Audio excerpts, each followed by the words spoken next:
day of Comic-Con, and I'm here with Margaret Stohl, Jeanine Schaefer, and Judith Bennett, the authors of Super Visible, the story of the women of Marvel Comics. And this is very exciting. Aside from it's last day of Comic-Con, and we're all probably a little punchier than we were. That's how we like it. That's how we like Thursday morning. No, it wouldn't have been as cool. It wouldn't have been as good. You would have gotten different people. Okay, we'll tell you a lot more today. Yeah, exactly. Excellent. It's all that these Skippy snacks from Starbucks. So anyway, I'm not paid to say that. So what inspired this book at this time in particular?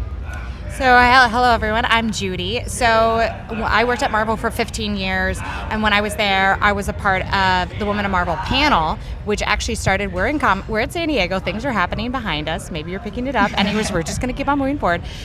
So the Women of Marvel panel actually originated here in 2009 and had an incredible run, and we're continuing that tradition today with the Women of Marvel podcast, a panel that we're doing with Super Visible. But we would have these panels and we'd have these incredible conversations, and we wanted to continue that throughout the year. And so Jeanine and I, along with Adria Cohen and Sana Amana, who is the co-creator of Kamala Khan, co-founded the Women of Marvel podcast in 2014. Over 350 episodes over the last 10 plus years. And that's where this book came from, because we were having these incredible conversations. We were learning about the history of women at Marvel, because the story always is that we were always here. Right? We just got lost a little bit in the stories of everyone else. Like, everyone knows the stories of Stan Lee and Jack Kirby and Steve Ditko, but do people know who Marie Severin is, or Flo Steinberg, or Weezy Simonson, or, even the women that are currently running today? This was that book and what we wanted to write. And we had an incredible experience of interviewing over 140 women for this book, and 110,000 words, 375 pages. It's incredible. Yeah, we all worked in different parts of Marvel. I was a writer. I came in as a comics creator. I wrote novels and comics, and I'd written Marvel video games in my past life as well. And Jeanine was an editor for a long time, talent acquisitions. Mm-hmm. So we all had a different perspective. We leveraged a lot of Judy's relationships because she'd been interviewing people for so long that they trusted us. We spent the pandemic talking to people who otherwise would probably have been too busy to talk to us. And then we had like 800 pages of manuscript and cried to Jeanine until she came in and said, move, and kind of helped us fashion it all into a book.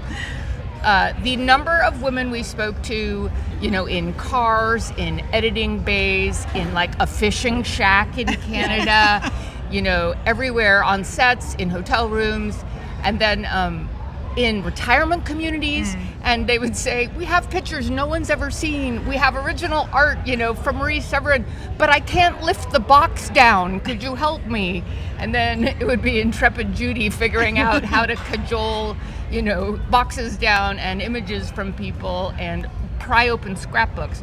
So we have really, Marvel did not track this stuff. These stories would not be told, and some of these women were starting to pass away. Yeah. So we had a very strong sense of mission, that this book is, about a world we know well, but it's really not about us, the three of us. We're just a little microcosm of this much larger archival project that we really felt like would be lost. So we're so happy that it actually happened. Yeah, even, growing up, my perception of Flo was that what if issue if the Vulcan had been the Fantastic Four. Yeah. And she's really, it's primitively relegated back to, she's just kind of the secretary. She's always the shrinking, well, she's invisible, as is, thank you for the Super Visible title, Yeah. So she was someone I didn't really understand until, sadly, she'd gotten sick. Yeah. Mm-hmm. I think Flo passing, and it was Comic-Con, and that was sort of like, we were doing the Women of Marvel panel that day, and I think that was the call to action that got Sana Amana to be like, there needs to be a book, we need to do this. Yeah. So you'll see the dedication in the beginning starts with Flo, and very specifically goes to the women that we lost, that are like people who most Marvel fans don't even track or know about. So that really was the beginning of it. And even while we were writing it, I know you said it earlier, but Trina and Ramona passed away while we were writing the book. And so I think every that really made us feel like we got to get this out. And even doing this list of names and feeling like, if nothing else, people will know who these women are. That's also why the photographic material is so important. It is emotional in a different way to see the faces of women who have been there in the 60s and the 70s and 80s. And people don't understand there was this like Mad Men version of Marvel and martini lunches and, women coming to New York to begin a career and, like in advertising and publishing,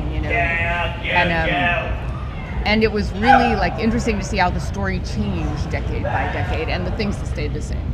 Mm-hmm. I mean, thinking of Comic-Con, actually, we spoke to Carol Suline, who was one of the 3 women that were asked to write the 3 female characters in 1972.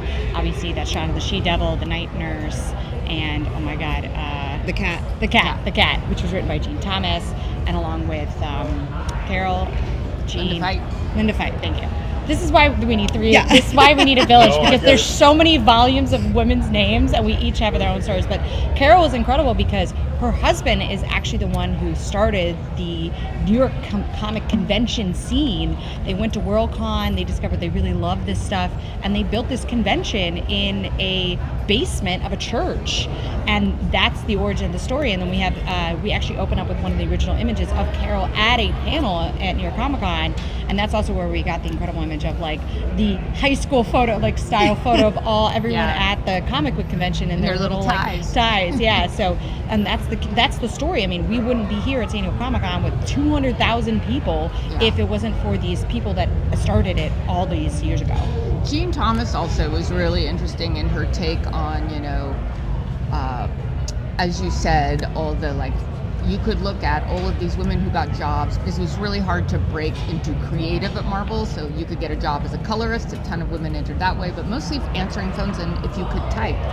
And there was this whole sense that, Stan had these Gal Fridays who worked for him, but because Stan's voice was so important to the community and he really sort of pioneered social media so long, but in so much advance of, what we think of now, there are all these women helping to construct Stan's voice and signing his name and writing the fan mail and the Stan mail. They really were hands-on with, one of them said, I was really good at Latin. So you see the Latin phrases start popping up, there really is this kind of soft power that you don't. So what you're telling me is the reason I love Shakespeare, which is through Stan's pour, is really because of what? It's because of Linda Fite, yeah. And they would become English teachers. There's a whole pattern of going from then the type I owe her a great debt of gratitude. You do? Or of annoyance to everybody around me. Would you want to expand beyond Marvel? Because obviously it goes further back. Not knowing the book, but it came up on the Black panel on Friday. Who was the first Black woman cartoonist? And is that Jackie Orms? They cited it back to 1933, and she lived under a pseudonym. Yeah. And I'm blanking on the name. Jackie. That's Jackie. Okay, so and there's so much. Again, I hate to steal from somebody else's term, hidden history. Yeah. That really has built what our culture is. Well, also the thing we learned talking to women who'd come to Marvel, in the earlier years, is that if you grew up if you were working at Marvel in the 60s and 70s, you grew up reading comics because before the code and the crackdown Comics Authority, you were reading romance comics, detectives comics. You were boys and girls assumed comics were for both of them. It was only when we sort of legislatively and legally started tightening what comics could be published that they became kind of a boy thing. So there were women that were really well prepared when they entered the building any way they could to work in comics because they all had grown up assuming comics was a thing for any gender, which is really interesting and a pivot you see later. So I mean, Trina Robbins, who I remember Sana and I interviewed her first, oh my God, maybe 10 years ago. We called her on the phone and we asked her some question about women reading comics, and she was like, that's so dumb. She's like, we've been reading comics since the beginning. I grew up on comics. Trina would always get so kind of annoyed at the system and the pushes and pulls of like the boys club and that comics aren't for girls. But yeah, she grew up on these like romance comics. She loved them. I mean, she was one of the first people to ever put women's names in print, and like she called herself a historian. She truly, I think, sort of set the ground for us to be able to run. Absolutely. Because we learned a lot from Trina. And at Girl Comics, Sana did interviews with Trina. A lot of the images and photos of the historical creators comes from Trina and her collection. So we couldn't have done it without her and such a force. And it's, you know, obviously the world is much sadder without her in it. And I'm saying to Ramona, you mentioned Ramona Fradon. Yes. And it's like, again, this is the summer that Metamorpho was suddenly on everyone's lips. And nobody has ever drawn Metamorpho like her. But when I was a kid, no idea who she was. They were all just names on page. And she was drawing up until she passed. She still loved it all the way to the end. She was inspirational. Yes. It's like one of those I thought beautiful. Yeah. But that, you know what though, it's gratifying to see how much of the story you know and can tell, and obviously you're like you're not a fake fan. But no, I'm not. No, but we were reading books about the history of comics and seeing women's names not until like page 300, and you know what I mean. And everyone knew kind of the name Flo, but that was it. Like it maybe Marie Severin, but really Flo. And we were like, what is happening? Because we know these women are here because we're talking to them, and we were talking to like. They all came out of the woodwork. There were so many more people involved for so long than even we knew, and we were women of Marvel. So that's really the project for this book starts now, which is trying to get it to curriculums and get it to libraries and saying, like, when you are studying the history of the superhero comics complex, in the US in particular, you are also talking about women, you know, and let's just like know they were there. And so you've gone into education. Thank you for the segue to a subject near and dear to my heart, which is basic history in itself. Regional board member for that. And talk a little bit about your work there.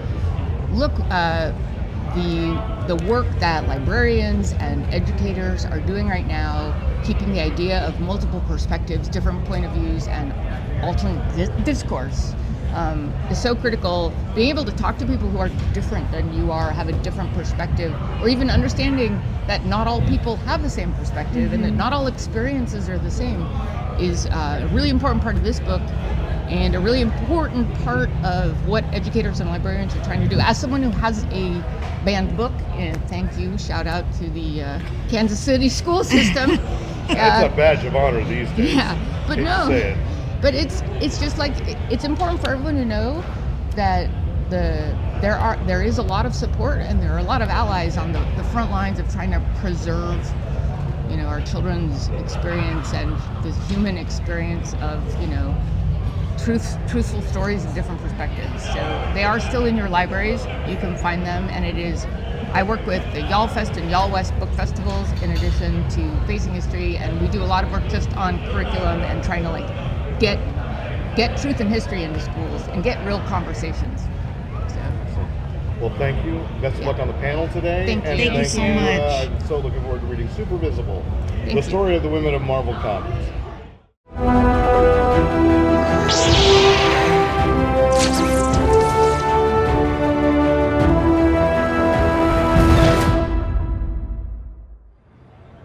Thanks for watching. The party's not over. It's just going to be a little bit quieter from here on out. Please hit the subscribe button and visit fanboyplanet.com for more content, because you never know what's coming next. I know I don't. And remember, use your powers for good.